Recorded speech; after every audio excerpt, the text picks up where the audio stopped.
वीतराग परम पूज्य श्रद्धेय श्री साहेब जी, वैराग्य साधना के धनी पूजनीय संत समाज, सम्माननीय सज्जनों एवं देवियों, 19वीं शताब्दी के पूर्वार्ध में लखनऊ के पास बाराबंकी ज़िले में एक ऐसे महान संत का प्रादुर्भाव हुआ जिन्होंने भारत में बहुत बड़े क्षेत्र को प्रभावित किया अपने ज्ञान, वैराग्य, त्याग, साधना और अंतर्मुखता से। और केवल भारत के अनेक क्षेत्रों को ही नहीं, बल्कि वे नेपाल काठमांडू के राज परिवार तक पहुँच करके भी बहुत लोगों को शांति साधना के पथ पर प्रेरित किया चलने के लिए। आज जितने भी लोग संत या भक्त हों, काठमांडू नेपाल की यात्रा करते हैं, उन सबके मूल में हैं सद्गुरु विशाल साहेब। सद्गुरु विशाल साहेब जी अगर ना होते, वे अपनी शांति साधना, त्याग, वैराग्य की रहनी में स्थित ना होते, नेपाल की यात्रा ना किए होते, वहाँ जा कर के त्याग, साधना, शांति और कल्याण के पथ पर चल करके वे इतना लोगों को प्रभावित ना किए होते, तो सद्गुरु श्री आज्ञा साहेब, सद्गुरु श्री संत शरण साहेब जी या और भी अनेक संत उनके शिष्य ना हुए होते। और वे संत ना होते तो वहाँ आश्रम ना बना होता, और आश्रम ना होता और ये ज्ञान वैराग्य से जुड़े हुए संत भक्त ना होते, तो आज इतना इस प्रकार से जो संतों और भक्तों की यात्रा काठमांडू नेपाल की होती है, वो सब ना होती। तो जो भी आज हम सब लोग वहाँ जाते हैं और संतों के दर्शन पर्शन से लाभान्वित होते हैं और एक प्राकृतिक दृश्य, रमणीय जगहों को पहाड़ी यात्रा में जो देखते हैं और उन संतों भक्तों से मिलते जुलते हैं, वो सब ना हुआ होता। तो आज हम चर्चा करने जा रहे हैं कौशाम्बी से काठमांडू तक की यात्रा। तो सबसे पहले याद आई बात कि इसके मूल में कौन हैं, ये यात्राएं क्यों किया जाता है, ये संत भक्त क्यों जाते हैं, आखिर कारण क्या है। कारण तो यह है कि संतों भक्तों के दर्शन होते हैं, ज्ञान वैराग्य परमार्थ की चर्चाएं होती हैं, लेकिन उसके भी मूल में हैं सद्गुरु विशाल देव जी। विशाल देव उस पथ पर चल करके आत्म कल्याण की रहनी में ठहर करके जो इतने बड़े समाज को प्रभावित किया, और उनके अंग संग अनेक संत साधक वैराग्यमान हुए, और फिर वे समय से जा करके अनेक जगहों में आश्रम बनाए, वहाँ लोगों को प्रभावित किए। तो ये सब बहुत बड़ा जो क्षेत्र प्रभावित हुआ है परमार्थ की यात्रा में, इस पथ पर चलने के लिए, तो उसके मूल में सद्गुरु विशाल साहब हैं। उन पर थोड़ी सी जो चर्चा हमने किया, तो ये बहुत आवश्यक है, इसकी बड़ी ज़रूरत है।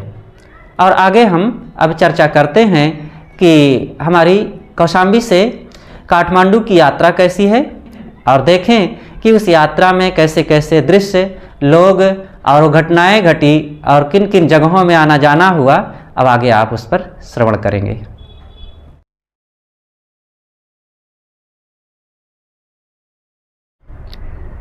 सितंबर महीने की 2 तारीख को कौशाम्बी आश्रम में हम लोग वहीं पर थे, और पहले से ये प्लानिंग थी, तैयारी थी कि काठमांडू कार्यक्रम में जाना है।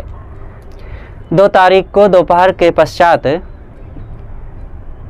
एदिलपुर गांव से भक्तराज श्री बुधराम मास्टर साहब के सुपुत्र श्री दिनेश जी गाड़ी लेकर के आश्रम पहुंच गए, और वहाँ से 4 लोगों को पूज्य संत श्री विकास साहेब जी, साधु रामदास, संत श्री प्रशांत साहेब और भक्तराज श्री राजा राम जी की बेटी प्रिया भी वहीं आ गई थी, और इन सब को गाड़ी में ले करके वे भरवारी, जो भक्तराज श्री राजा राम जी का घर है वहाँ पर, तो उनके कुछ अपने लोग रहते हैं और वे खुद तो फिरोजाबाद में रहते हैं, वहाँ पर पहुँचे। वहीं पर थोड़ा सा विश्राम हुआ, भोजन हुआ, और अन्य और साथी लोग भी सब वहीं पर इकट्ठे हो गए। अरका से हमारे भक्तराज श्री पंकज जी, और फिरोजाबाद से श्री राजा राम जी की धर्मपत्नी श्रीमती कमलेश जी, उनकी बेटी, और श्री दिनेश जी, उनकी धर्मपत्नी चंद्रावती जी, उनके सुपुत्र, ये सब लोग वहीं इकट्ठा हुए और भोजन आदि के पश्चात फिर शाम को 6:30 पौने 7 बजे तक रेलवे स्टेशन भरवारी पर आ गए।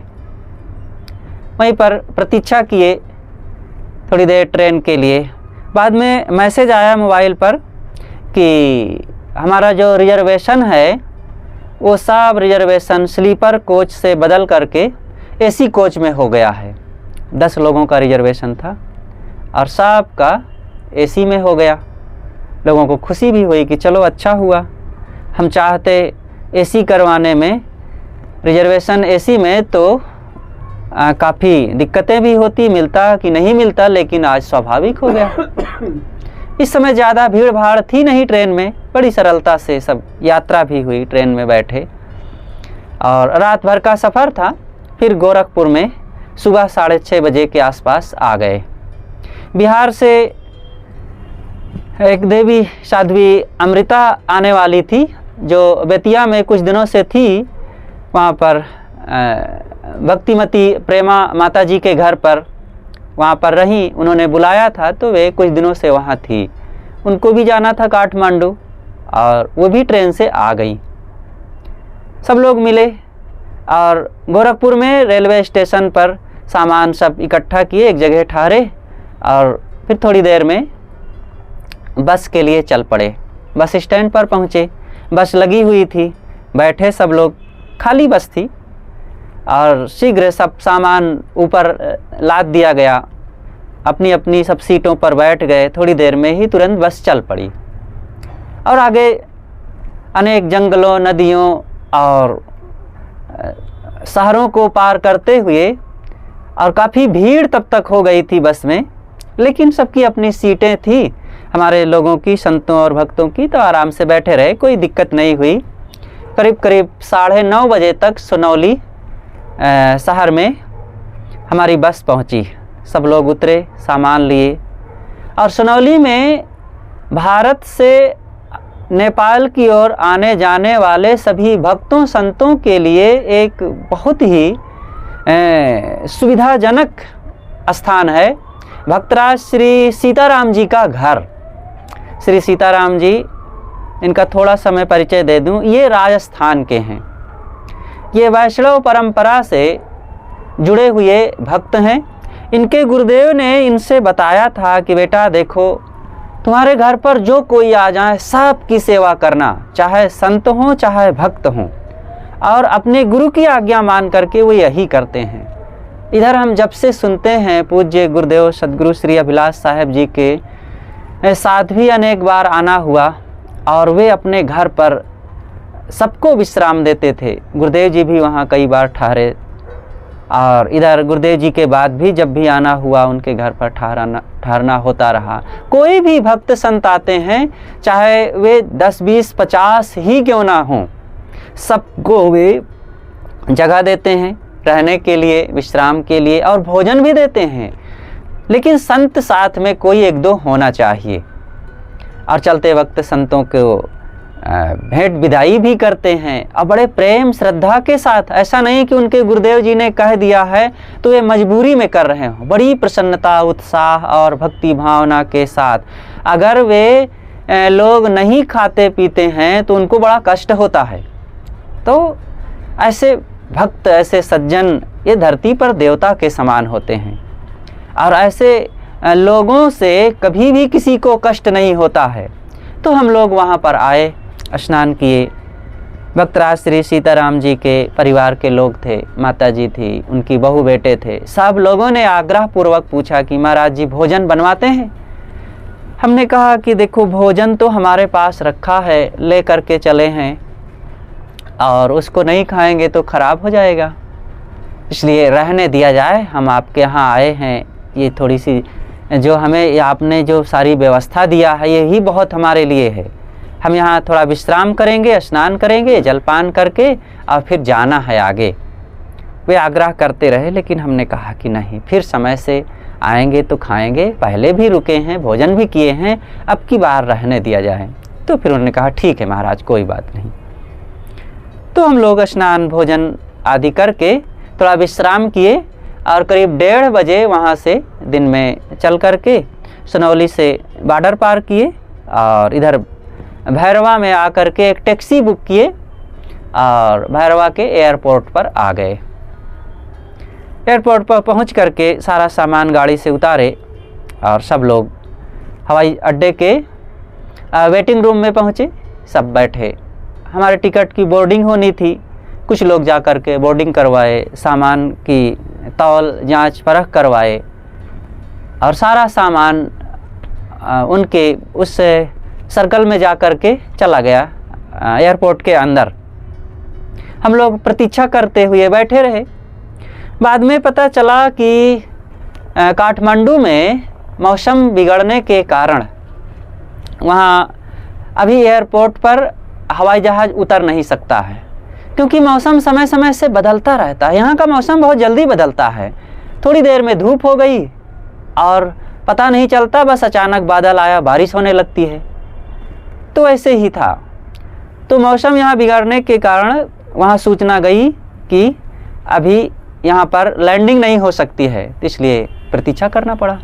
करीब 1.5-2 घंटे तक प्रतीक्षा करने के बाद हमारी फ़्लाइट करीब 1.5 से 2 घंटा तक लेट हो गई। 3 घंटा तक वहाँ बैठे रहे, फिर आई और आने के पश्चात फिर यहाँ से सूचना गई कि अब यात्रा की जा सकती है। फिर सब लोग अंदर गए एयरपोर्ट पर, जहाँ पर फ़्लाइट अनेक खड़े हुए थे और कई लोगों ने फ़ोटो भी खिंचाया और फिर अंदर गए। अंदर बैठे, देख कर के नए लोग भी कुछ थे जो हवाई जहाज़ की यात्रा कभी नहीं किए हुए थे, तो बड़ी खुशी भी हो रही थी, उत्साह था बच्चों के मन में भी। देख रहे थे चारों तरफ, कुछ लोग फ़ोटो खींच रहे थे, कुछ लोग बात कर रहे थे, कुछ लोग दृश्यों का आनंद ले रहे थे। और थोड़ी ही देर में फिर आवाज़ आने लगी कि हमारा फ़्लाइट चल पड़ा है। कुछ दूर जा कर के एक ख़ास जगह पर चल कर के वहीं से तेज़ी से फिर दौड़ना शुरू हुआ और बड़ी तेज़ दौड़ने के पश्चात फिर धीरे से उड़ान भरा और ऊपर उड़ा। और जैसे ऊपर उड़ा तो ऐसा लगता है कि अब हम पलट गए, किंतु सब लोग बेल्ट लगाए हुए थे और सबको पता था कि ऊपर उठता है तो ऐसा अनुभव होता ही है। बाहर का दृश्य दिखाई दे रहा था हवाई जहाज़ उड़ने के पश्चात। और फिर ये नेपाल काठमांडू की यात्रा का जो बीच का रास्ता है, पूरा पहाड़, जंगल, हरे भरे दृश्यों से भरा हुआ और हवाई जहाज़ से सब नीचे दिख रहा था। शहर, गांव, बस्तियां, बड़े बड़े मकान, ऐसा लग रहा था कि छोटे छोटे डिब्बे हैं, कुछ पन्नियां बिखरी हुई हैं। बड़े बड़े पेड़ पौधे, ऐसा लगता है नीचे घास फूस हैं। जंगल छाया मात्र दिख रहे थे, नदियाँ नाली के समान। सड़कें, ऐसा लग रहा था कि रेखाएं मानो ज़मीन पर खींची हुई हैं बस। आदमी तो दिखते भी नहीं थे, क्योंकि उतना ज़्यादा धूप भी नहीं थी, बहुत प्रकाश भी ना होने के कारण ऊपर से आदमी दिख ही नहीं रहे थे। यही करते हुए पूरा पहाड़ी रास्ता पार करके काठमांडू के निकट आए और यहाँ से सूचना गई कि अभी मौसम बिगड़ने के कारण आप लैंडिंग नहीं कर सकते हैं। तो क्या हो, 20 मिनट तक हवाई जहाज़ आकाश में ही फिर उड़ता रहा और फिर सूचना आई कि अब मौसम ठीक हो गया है, नीचे उतरा जा सकता है। और फिर धीरे से नीचे उतरने लगा हवाई जहाज़। बीच बीच में रास्ते में ही ऐसा लगता था कि ऊपर जा रहा है, नीचे आ रहा है, सब कुछ एहसास होता था। जब तक एक ज़मीन के लेयर पर था, ज़मीन जहाँ तक दिख रही थी, ऐसा लगता है हवाई जहाज़ तेज़ी से आगे बढ़ रहा है। और जैसे ऊपर गया तो लगता है कि स्थिर है, पता ही नहीं चलता। कोई तुलना नहीं थी, किसी से तुलना होती है तब आगे या पीछे, चलने या ना चलने का पता चलता है। ऊपर किससे तुलना करें? कोई दृश्य नहीं, कोई चीज़ नहीं, कोई बाग नहीं, कोई गांव नहीं। लेकिन फिर हवाई जहाज़ यहाँ उतरने लगा और उतरते वक्त भी एक नया कुछ एहसास होता है। कई लोगों के तो रास्ते में ही कान में दबाव पड़ा, तो कई लोग तो कान भी दाबने लगे। अरे हमारे कान में क्या हो गया भाई, जैसा लगता है बंद हो गया है, सुनाई कम पड़ रहा है। तो ये सब होता ही है। पहली बार में लोगों को आनंद आता है, लोग खुश भी रहते हैं, उत्साहित भी होते हैं, कई लोग तो डर भी जाते हैं, भयभीत भी होते हैं। यही सब करते हुए अंततः काठमांडू एयरपोर्ट पर हवाई जहाज़ उतरा और सब लोग बाहर आए। वहाँ पर परिचारिकाएँ थी, सब लोगों को बड़ी प्रसन्नतापूर्वक स्वागत कर रही थी। नमस्ते करते हुए उन्होंने अंदर प्रवेश दिया और वही स्वागत के साथ उन्होंने विदा भी किया और कहा कि पुनः पधारिए आप। वो लोग ऐसे रखे ही जाते हैं जो सबका प्रसन्नतापूर्वक स्वागत कर सकें, मीठा बोल सकें, मुस्कुरा सकें। ये तो एक सर्विस काल की बात है। हम सबको ऐसा जीवन जीना चाहिए, जहाँ भी रहें, जिससे मिलें, जिसके साथ रहें, सबसे प्रसन्नतापूर्वक बोलें, बात करें, व्यवहार करें, हंसें। यही है जीवन का आनंद। वो तो एक छोटे से सफ़र का आनंद लिए, हमें पूरी ज़िंदगी रूपी सफ़र का आनंद लेना चाहिए।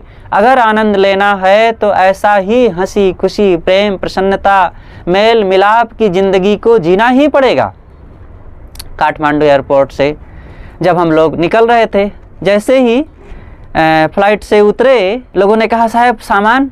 हमने कहा भाई चलो सामान आ जाएगा। बस में बैठ करके बाहर की ओर आए। एक बहुत बड़ा व्हीलर घूम रहा था और सबका सामान बस सामने आने लगा। अपना अपना सामान लिए। तब तक शोभा दीदी वहाँ पर पहुँच गई थी। उन्होंने स्वागत किया, बंदगी हुई, सब लोग मिले जुले, बहुत प्रसन्न हुए। और फिर वहाँ से बाहर निकल करके एक बस में बैठे और शोभा दीदी की बड़ी बहन भक्तिमती सरोज दीदी हैं, उनके घर पर आए और यहाँ उनके बेटे और उनके पतिदेव जी सब लोग मिले। सब संतों से बंदगी हुई, भेंट मुलाकात हुई। बहुत वर्षों के बाद आना हुआ, सब लोग बहुत खुश हुए। और उसके पश्चात फिर सभी संत और भक्त लोग फ्रेश हुए, हाथ पैर धोए, कुछ लोग कपड़ा बदले और फिर इधर भोजन तैयार था, सब लोग भोजन किए। फिर बैठे उठे, थोड़ा भेंट मुलाकात होती रही, बातचीत होती रही, एक दूसरे का सुख दुख का आदान प्रदान कर रहे थे और फिर विश्राम करने के लिए चले पड़े। और बानेश्वर कबीर आश्रम में जाना हुआ, वहाँ सब संतों से भेंट मुलाकात हुई। अब इस समय तो बानेश्वर कबीर आश्रम में एक नया दृश्य दिख रहा है। पहले पूज्य श्रद्धेय संत श्री आज्ञा साहेब जी, उनके साक्षित्व में वो आश्रम की स्थापना हुई थी और भी पुराने संत रहे और वहाँ की व्यवस्था होती रही। इधर आज से करीब 20 वर्ष पहले पूज्य श्रद्धेय संत श्री आज्ञा साहेब जी ना रहे। उनके उत्तराधिकारी वर्तमान में पूज्य श्रद्धेय संत श्री आदर्श साहेब जी रह रहे हैं और उनके देखरेख में आश्रम की एक सुंदर व्यवस्था चल रही है। और वहीं पर भक्तिमती श्री शोभा दीदी भी व्यवस्था देखती हैं अपने घर में रहते हुए। और आज आश्रम नए रूप में वो बन गया है। पूरा का पूरा वो जो खास बिल्डिंग थी, सब को गिरा करके एक 3 मंजिल की विशेष भव्य बिल्डिंग बन गई है, जहाँ संतों भक्तों के रहने की एक बहुत अच्छी व्यवस्था है। 3 सितंबर को काठमांडू हम लोग पहुँचे और सबसे पहले सरोज दीदी के यहाँ जाना हुआ। ये सरोज दीदी, शोभा दीदी आदि जो नाम आते हैं, थोड़ा सा इनका परिचय हम दे देते हैं। ये करीब आज 40 वर्षों से इन दोनों का नाम बहुत ही सेवा, भक्ति और संतों के प्रति प्रेम से जुड़ा हुआ है। काठमांडू में एक भक्त थे भैरव दास जी, उनकी धर्मपत्नी थी श्रीमती मीना देवी। ये दोनों बेटियां हैं। बड़ी हैं सरोज दीदी और छोटी हैं शोभा दीदी। काठमांडू में, नेपाल में देवियों को दीदी शब्द से संबोधन बड़ा प्रेम से लोग करते हैं और इससे लोगों को बड़ी प्रसन्नता मिलती है। तो सब, चाहे छोटी ही क्यों ना हो, लेकिन पुरुष लोग जब कहेंगे तो दीदी शब्द से संबोधन करते हैं। तो शोभा दीदी की बड़ी बहन सरोज दीदी के यहाँ आना हुआ और आकर के फिर वहाँ हम लोग रहे। दूसरे दिन पूज्य संत श्री परीक्षा साहेब जी अयोध्या से आ गए अपने 2 संतों को लेकर के। और साथ ही फिर उसके पश्चात थोड़ी ही देर में दिल्ली वासी भक्तराज श्री गजराज जी और रामवीर जी और उनके परिवार के कुछ लोग, ये लोग भी सब आ गए। तो सब वहीं रुके। दूसरे दिन 4 तारीख को वहीं से 1-2 जगह जाना हुआ और फिर कुछ लोग पशुपतिनाथ मंदिर, जो नेपाल का एक प्रसिद्ध मंदिर है, हिंदू धर्म का वो प्रतीक माना जाता है नेपाल में, पशुपतिनाथ मंदिर। ये पशुपतिनाथ मंदिर शिव जी की मूर्ति वहाँ पर है, तो वहाँ इस नाम से संबोधन करते हैं। तो कुछ संत लोग या भक्त लोग भी वहाँ घूमने गए और वहाँ से 4 सितंबर को शाम को फिर चल करके बानेश्वर कबीर आश्रम आए। और 5 तारीख को फिर श्री देवेंद्र साहब भी आ गए। श्री देवेंद्र साहब जी भी दिल्ली के भक्तराज श्री गजराज जी के साथ ही आ जाते, लेकिन कुछ कारणवश उनकी फ़्लाइट में टिकट कैंसिल हो जाने के कारण वे नहीं आ सके। फिर ट्रेन और फिर भैरवा से फ़्लाइट का सहारा लेकर के वे आए और फिर शाम को ही सारी प्लानिंग कर ली गई 5 तारीख को कि 6 तारीख के लिए कहाँ कहाँ घूमने जाना है। सारी बातें निश्चित हो गई। फिर 6 तारीख को एक बस सुबह ही आ गई और 6 बजे सब लोग तैयार हो गए और एक सुंदर सी लग्जरी बस जिसमें करीब करीब 25-30 लोग बैठे और सब लोग चल पड़े। सबसे पहले एकांत कोना कबीर आश्रम में जाना हुआ, जो बहुत ही सुंदर आश्रम है। पहले तो थोड़ा पुराना रूप था, लेकिन अभी उसको काफ़ी नवीनीकरण कर दिया गया है। सारी बिल्डिंगें चेंज हो गई, नया हो गया। तो वहाँ पर सद्गुरु श्री राम स्वरूप साहेब जी की समाधि है, वहीं उनका शरीर छूटा था। और वो उस आश्रम में श्री संतुलन साहेब जी उसकी व्यवस्था करते हैं। वहाँ पहुँचे, सब संत मिले, बड़ा अच्छा लगा। और वहाँ पर एक वयोवृद्ध संत पूज्य श्री उत्तम साहेब जी विराजमान थे, उनके भी दर्शन किए। और जहाँ पर श्री राम स्वरूप साहेब जी की समाधि बनी हुई है, वहीं पर सब लोग बैठे। बैठने की वही जगह भी है, तो बैठे, कुछ प्रसाद भी हुआ, फिर थोड़ा सा कुछ ज्ञान की चर्चाएं हुई, पूजा आरती हुई और जल्दी से वहाँ से चल पड़े। वहाँ से चल करके एक दूसरा आश्रम झमसी खेल, ये आश्रम पूज्य संत श्री संत शरण साहेब जी का आश्रम है। ये सभी सद्गुरु श्री विशाल साहेब से जुड़े हुए संत हैं और यहाँ पर वे सब लोग साधनारत हैं। बहुत अच्छी अच्छी जगहें हैं, संत लोग भी रहते हैं उनमें, भक्तों का एक बड़ा समाज जुड़ा हुआ है। तो झमसी खेल में गए तो वहाँ बहुत से संत रहते हैं, कुछ देवियाँ भी हैं। तो सब संतों से मिल कर के दरस परस बंदगी भाव करके मन को बड़ा अच्छा लगा। पूज्य संत श्री तत्पर साहेब जी इस समय वहाँ के गुरु स्थान पर हैं। मैंने जिनका नाम पहले लिया कि पूज्य संत श्री संत शरण साहेब जी, उनका आज करीब करीब 14-15 साल पहले निधन हो चुका। उनकी समाधि वहीं पर बनी हुई है और जिस बिल्डिंग में वे रहते थे उस बिल्डिंग को आज पूरा बैंक के रूप में दे दिया गया है। और जहाँ भंडार बनता है वो तो वैसे ही है। जो एक पुरानी बिल्डिंग थी वो जीर्ण हो गई थी। पिछले करीब आज से 10-12 साल पहले जो भूकंप आया था, उस भूकंप में काफ़ी वो जीर्ण हो जाने के कारण सब गिरा करके वहाँ पर एक नई भव्य बिल्डिंग तैयार कर दी गई, जो 3 मंजिल की है। नीचे हॉल है और उसी में सब लोग रहते हैं। नीचे हॉल सत्संग स्थल के रूप में है, वहीं सब लोग बैठे। वहाँ वर्तमान में व्यवस्थापक के रूप में पूज्य संत श्री शुभ साहेब जी व्यवस्था संभालते हैं और श्री सात्विक साहेब उनके साथी, जो बड़े अच्छे सहयोगी हैं। और भी अनेक संत रहते हैं। श्री सात्विक साहेब जी तो नहीं मिल सके, वे भारत किसी काम से आए हुए थे, तो वे उस अवसर पर उपस्थित नहीं रहे। वहाँ पर उस समय यहाँ से भारत से पूज्य संत श्री अमोही साहेब जी पधारे हुए थे करीब 1 महीना से उनका प्रवास वहाँ चल रहा था और वे बीजक संतों को पढ़ा रहे थे। सब संत बड़े प्रेम श्रद्धा के साथ उनके विचारों को सुनते और वे आना चाहते, लेकिन संत छोड़ नहीं रहे थे। तो फिर वहीं थे, लेकिन अब शायद वे आ गए होंगे। तो पूज्य संत श्री अमोही साहिब जी के दर्शन हुए, श्री बुद्ध साहिब जी और भी अनेक संत मिले। श्री बुद्ध साहिब जी तो वहाँ पर एकांत कोना आश्रम में ही मिल गए थे, लेकिन यहाँ भी वे आए और सब संत रहे, भक्त लोग भी रहे।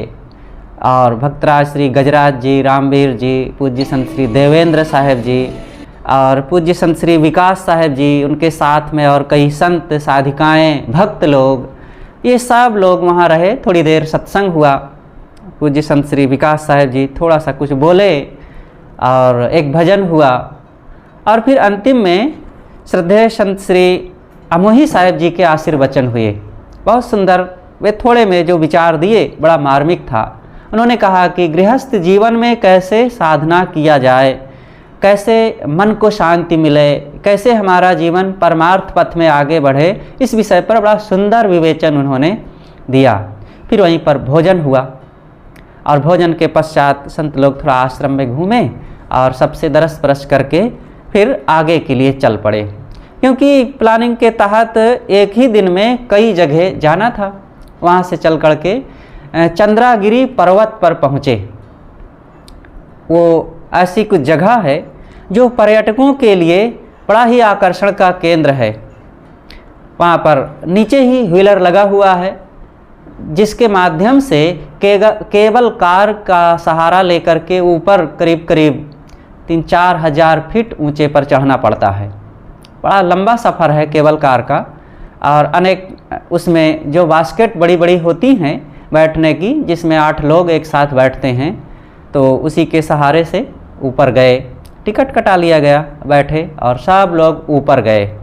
ऊपर से बड़ा सुंदर मनोरम प्राकृतिक दृश्य दिख रहा था।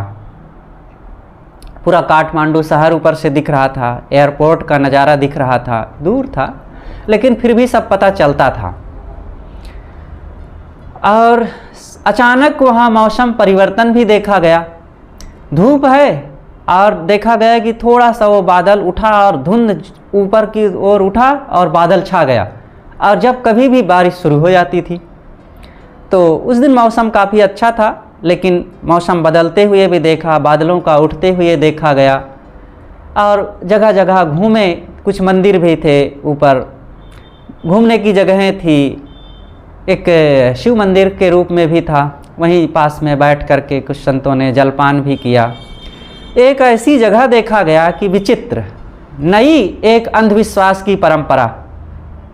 वहाँ पर एक लिखा हुआ है बोर्ड में कि आप यहाँ पर आइए और ताला लगा दीजिए तो 7 जन्मों तक आपका वैवाहिक जीवन मजबूत बना रहेगा। और लोग अपने अपने घरों से ताला लेकर के आते हैं, ताला लगा करके वहाँ पर, और चाबी अपने साथ उठा ले जाते हैं। क्या गजब का ये लोगों का अंधविश्वास है। ताला लगा दिए, उस ताला लगा है तो आपका वैवाहिक जीवन मजबूत बना रहेगा, पति पत्नी का प्रेम बना रहेगा, 1 जन्म नहीं 7 जन्म तक। अरे एक ही जन्म निभाना बड़ा कठिन रहता है। एक सज्जन गए, उनसे एक संत ने कहा कि भगत जी आप भी ताला लगा दीजिए, और जिससे कि आपका भी 7 जन्मों तक वैवाहिक जीवन पति पत्नी का प्रेम बना रहे। कहा रे साहब, एक ही जीवन निभाना बड़ा कठिन हो गया है, आप 7 जीवन की बात कहते हैं। यही किसी तरह पार हो जाए बस। अब मैं चाहता हूँ कि आगे ये बंधन मेरा ऐसा टूटे कि फिर से ना जुड़े। और लोग वहाँ ताला लगाने जाते हैं। हजारों ताला से भी ज़्यादा वहाँ पर लटक रहे थे, देखा गया। और उसके पश्चात फिर एक जगह गए और बैठ करके जलपान संतों ने किया, कुछ फ़ोटो भी खींच रहे थे। वहाँ से चल करके आगे देखे कि केबल के माध्यम से लोग साइकिलिंग कर रहे हैं ऊपर, जैसे केबल कार से चढ़ना हुआ और केबल साइकिल भी बनी हुई है। तो साइकिल पर बैठ करके साइकिल का दूसरे केबल पर ऊपर सहारे से वो बंधी हुई है और लोग चला करके 50, 60, 100 फीट ऊंचे पर चल रहे हैं। और उसके पश्चात फिर एक और देखा गया कि उस पर लटकते हुए लोग चलते हैं। ये सब तमाम लोग क्या क्या खेल दिखाते हैं और काम करते हैं कि जीवन में हम कठिन काम कर सकें और लोग देख करके आश्चर्य कर सकें। एक से एक लोगों के शौक होते हैं, घोड़े की सवारियां भी लोग करते थे।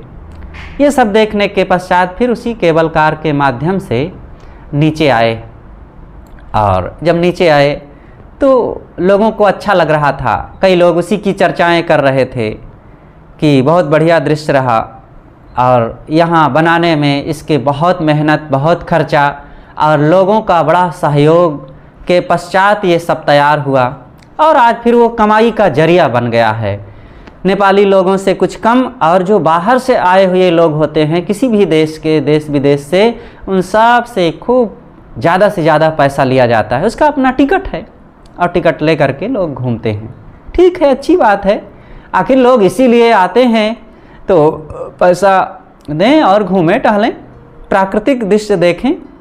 पूरा काठमांडू तो पहाड़ों पर बसा ही है, और काठमांडू शहर के लिए कहा जाता है कि वो एक तालाब के रूप में था, पानी भरा हुआ था, और पूर्वज लोग पूरा काल में उस पानी को निकाल दिए और वो खाली जगह हो गई, विशाल एक कटोरा की भांति वो है, और उसी में फिर आबादियां बसने लगी, और बसते बसते आज इतनी जनसंख्या हो गई कि क्या कहना, जगह नहीं मिल रही है, बहुत कीमती जगह है। और पर्वतों पर बीच बीच में थोड़ी भी कहीं जगह मिली, लोग मकान बना करके रहने लगते। वो सब सरकार के निरीक्षण और उनके नियंत्रण में लोग रहते हैं, ऐसे बेतरतीब कोई कहीं भी नहीं बना लेता। तो इस प्रकार से चंद्रागिरी पर्वत जो है वहाँ का नज़ारा देखते हुए फिर आए और बस पर बैठे। वहाँ से चल करके एक तीसरी जगह पर पहुँचे, चौथी जगह थी, वहाँ से चल करके एक नई जगह में पहुँचे जिसे तपोवन कहा जाता है। ये आचार्य रजनीश जी का आश्रम है, उनके अनुयायी लोग वहाँ पर बहुत से रहते हैं। ये बहुत बीहड़ स्थान, ऊंची नीची जगहों से भरा हुआ है, लेकिन बहुत ही रमणीय बना करके रखे हैं।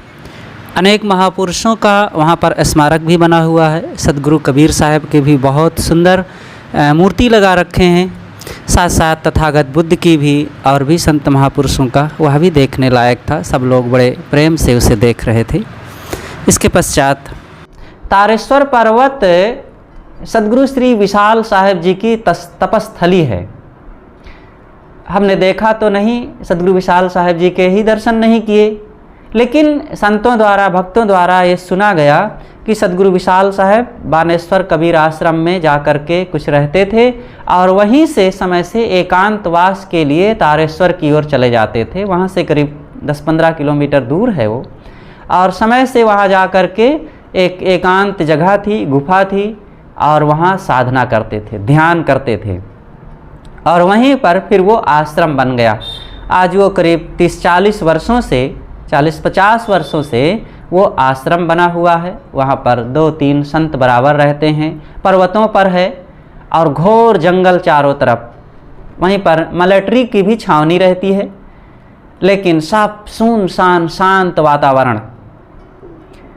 तो विशाल देव के पश्चात पूज्य संत श्री आज्ञा साहेब जी भी वहाँ रहे। एक बार तो वे ध्यान में बैठे ही थे कि वो गुफा धंस गई और वे दब गए।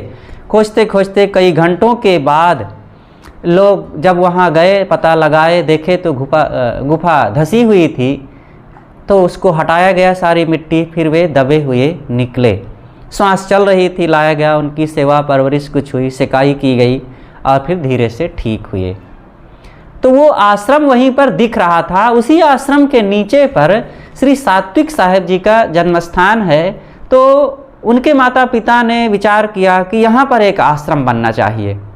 तो उन लोगों ने बड़ी मेहनत करके वो बीहड़ स्थान में ऊंचाई पर, जहाँ आने जाने के लिए भी कोई सही रास्ता नहीं है, लेकिन वो लोगों ने बड़ी मेहनत करके वो आश्रम बनाए। सुंदर से हॉल की व्यवस्था, ऊपर उनकी बिल्डिंग भी है, परिवार के लोग भी रहते हैं, और उसकी व्यवस्था किए। वहाँ गए, देखे थोड़ा सा कुछ पानी वानी पिए, संत लोग घूमे टहले बैठे और वहाँ से भी चल पड़े। वहाँ से जब चले तो एक शिव मंदिर में गए। वो तीजा का समय था, महिलाओं का कुछ ये पर्व होता है। तो नेपाल में तीजा के पर्व पर बड़ा धूमधाम से लोग नाच गान और मंदिरों में जा कर के कुछ अपने ढंग से पूजा पाठ भी करते हैं। तो वही समय था, भीड़ भाड़ थी, तो काफ़ी लोग आए हुए थे और ये भक्त संत भी वहाँ पहुँचे और थोड़ा सा देखे मंदिर का विशेष भव्य रूप। और फिर वहीं पर एक शीश महल भी बना हुआ था। मंदिर में 2 देवियों की मूर्ति लगाए हुए थे और शीश महल में गए तो लोगों को बड़ा अच्छा लग रहा था। और एक व्यक्ति के सैकड़ों चेहरे दिखते थे और चारों तरफ वही थोड़ा सा ही था, 40-50 फीट के घेरे में, लेकिन ऐसा लगता है विशाल प्रांगण, बहुत भीड़, बहुत जगह। तो उसी में बड़े आनंद पूर्वक लोग देख रहे थे, फ़ोटो भी खिंचा रहे थे और ये सब नज़ारा देखते हुए फिर वहाँ से चल पड़े। बस में बैठे और सब चल दिए। रास्ते में कुछ खाते पीते जलपान करते हुए फिर शाम को करीब 5:30 बजे तक वापस बानेश्वर कबीर आश्रम में आ गए। और फिर बस भी वापस चली गई। 7 तारीख को कोई कार्यक्रम बाहर का नहीं था, क्योंकि 8 तारीख को पूज्य श्रद्धेय संत श्री आज्ञा साहेब जी की 21वीं पुण्यतिथि का कार्यक्रम मनाना था। तो उसी की तैयारी में सभी संत भक्त लोग लग गए और 8 तारीख को सुबह से ही कार्यक्रम की व्यवस्था शुरू हो गई। और इस कार्यक्रम को देखने के लिए आप हमारे ही YouTube पर एक दूसरा वीडियो है, सद्गुरु कबीर आश्रम बानेश्वर काठमांडू में पूज्य संत श्री आज्ञा साहेब जी की पुण्यतिथि के रूप में एक 2.25 घंटे का वीडियो है, आप उसको देख सकते हैं। उस पर हम चर्चा करेंगे तो ये हमारा वीडियो बहुत लंबा हो जाएगा, तो उसकी चर्चा हम यहाँ पर नहीं करेंगे। तो 8 तारीख के पश्चात फिर 9 तारीख को पुनः भ्रमण का कार्यक्रम बनाया गया और उस कार्यक्रम में फिर सब लोग गए। हमें कुछ और काम था, हम तो नहीं जा सके और हमारे सभी संत भक्त एक बस, वही बस पुनः आ गई थी और उस पर बैठे और गए। इस चर्चा को हम पूज्य संत श्री विकास साहेब जी से श्रवण करते हैं कि आप साथ में सब लोगों के गए हुए थे, कहाँ कहाँ कैसे जाना हुआ, किन जगहों में, आप उनके मुखारबिंद से सुनेंगे उस चर्चा का वर्णन, तो ज़्यादा अच्छा लगेगा। मैं अपनी बातें यहीं पर समाप्त करता हूँ। आगे की चर्चा पुनः फिर कुछ किया जाएगा, लेकिन अभी आप पूज्य श्री साहेब जी से जुड़े।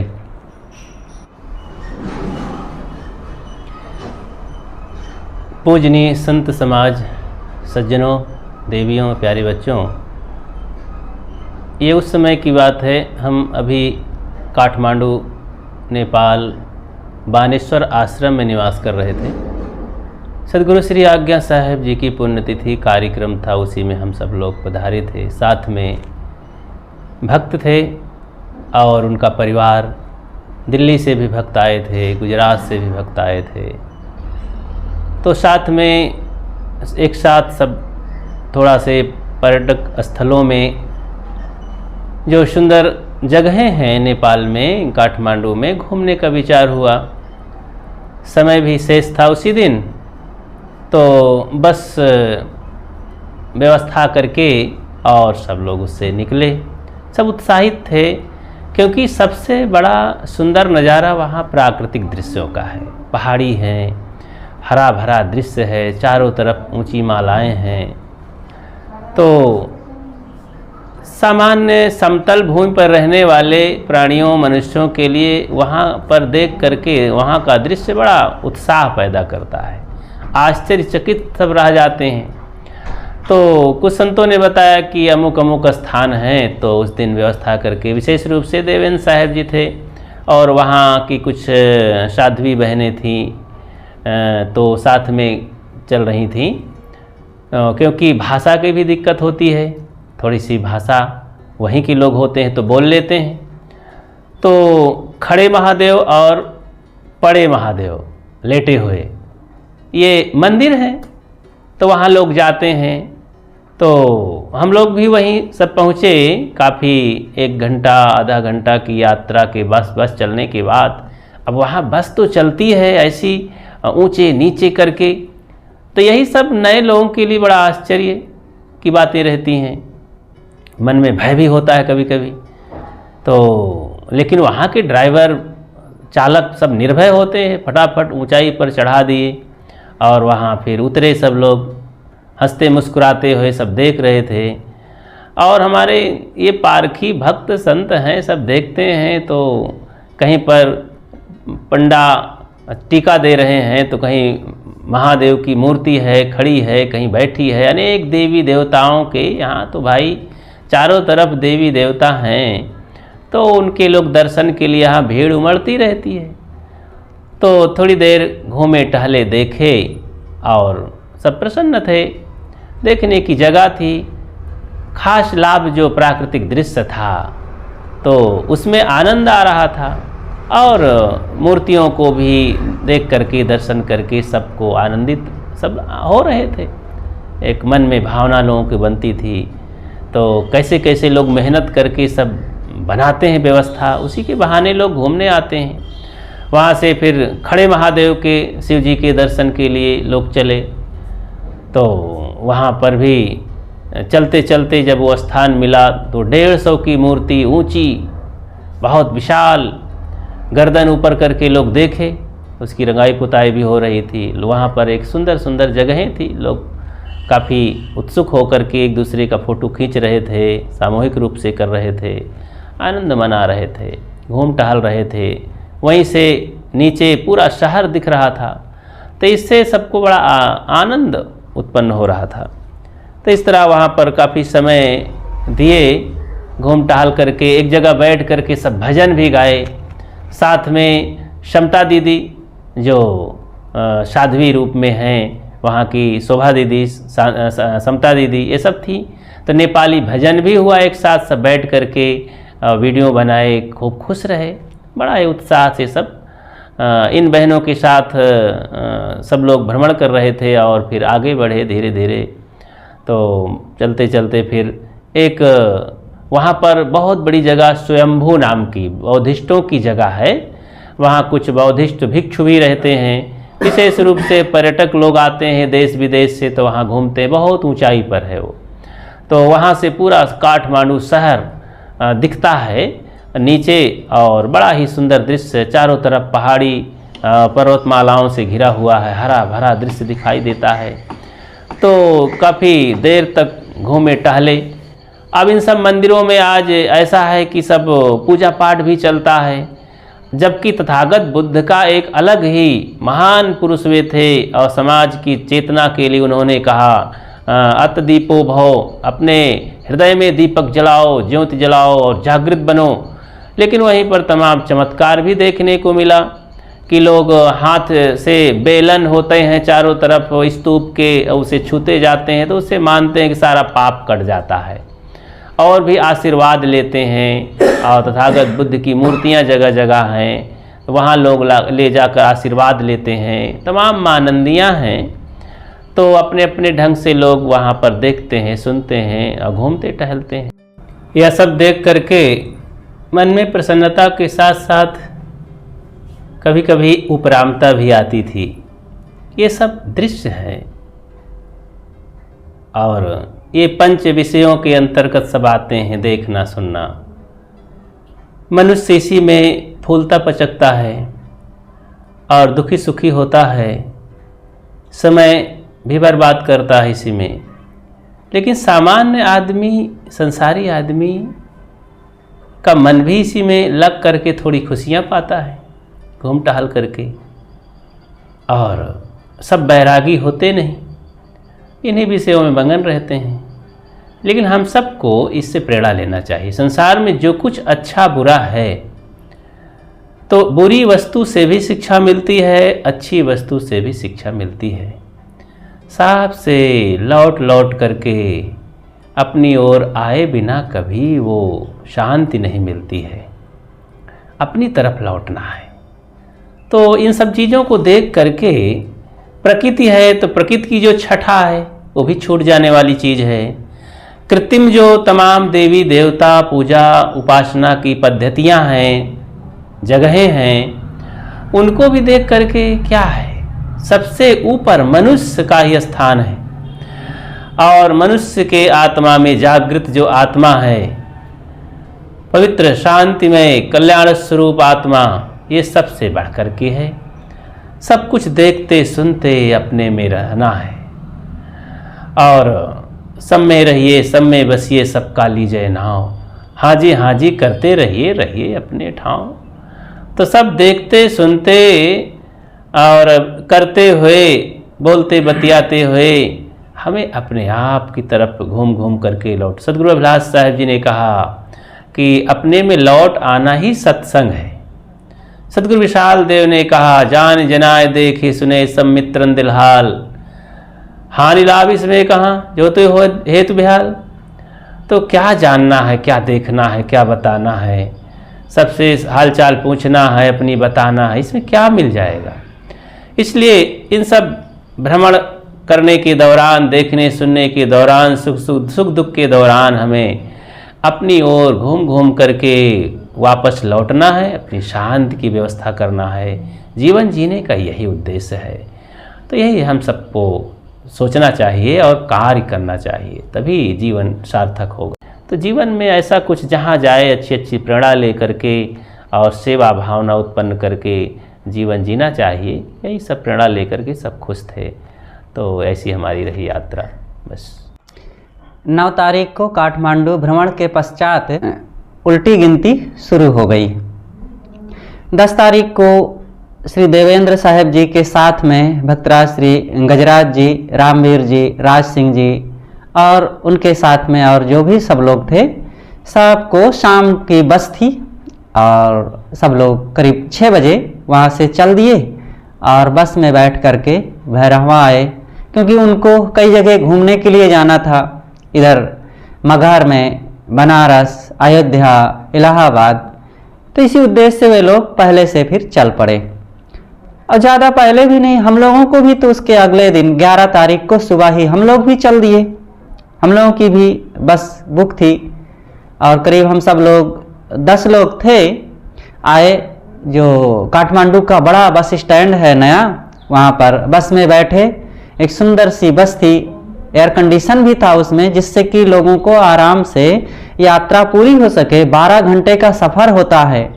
अगर इस सफ़र में साधारण बस हो तो बड़ी दिक्कत हो जाती है। पहाड़ी रास्ता है, चारों तरफ सड़कें पूरा घुमावदार, और उसमें अगर गर्मी लगे, धूल ज़्यादा लगे तो चक्कर आना स्वाभाविक हो जाता है। कई लोगों की तबीयत बिगड़ जाती है।